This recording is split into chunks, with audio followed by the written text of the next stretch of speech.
Michael Masi réfute l'idée que la FIA favorise Red Bull avec l'aileron arrière.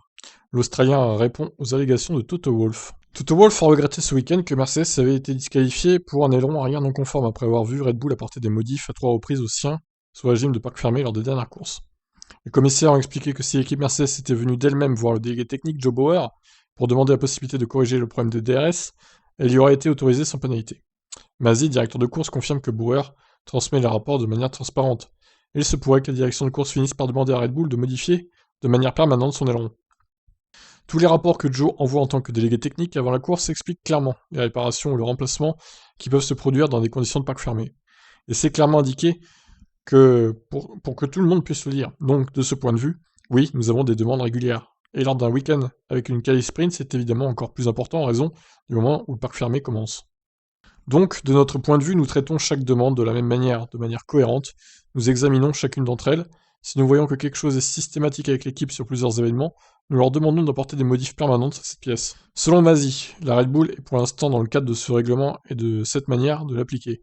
Il y a donc beaucoup de choses qui rentrent en ligne de compte, donc non, je ne pense pas du tout qu'il y ait une quelconque incohérence. Le week-end dernier s'est terminé par un incident entre Hamilton et Verstappen, qui a failli être un accident du coup, à la suite duquel la FIA n'a pas ouvert d'enquête sous l'impulsion de Masi, ce dernier qui attendait la caméra embarquée, qui a été publiée donc précédemment, allez voir la chaîne, comprend que les tensions grandissent. C'est une bataille pour la tête de la course, une bataille très serrée et intense pour le championnat du monde.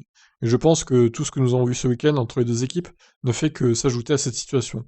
Une fois que vous avez une bataille intense pour le championnat, vous avez à la fois les pilotes et les équipes qui vont absolument essayer de faire tout et n'importe quoi, de leur point de vue, pour gagner. C'est compréhensible. Masi l'assure, la FIA ne veut avantager personne. Chaque concurrent, chaque pilote est traité de manière égale et équitable à tout moment. Évidemment, si vous êtes du côté qui reçoit une pénalité, vous vous sentez injustement traité, cela fait donc partie du rôle que nous jouons. Bah là, en l'occurrence, c'est l'absence de pénalité qui choque un peu. Bon, là, ils ont eu la caméra embarquée, donc est-ce qu'ils vont essayer de revoir l'accident, enfin, on va dire l'incident plutôt que l'accident? Est-ce qu'ils vont essayer de réouvrir une enquête? Moi, j'y crois pas trop, mais bon, ça serait mérité. Alors peut-être pas éventuellement déclasser Verstappen, mais je sais pas, lui donner 3 places sur la grille à la prochaine course par exemple. J'en sais rien ce qu'il pourrait faire. Ou alors lui mettre 5 secondes de pénal à cette course-là. Je suis pas sûr qu'il puisse entériner, enfin qu'il puisse changer le résultat si longtemps après. De toute façon, bon, c'est vrai que Bottas c'était à moins de 5 secondes. Ça ferait que Bottas sur tapis vert est deuxième, et Max troisième.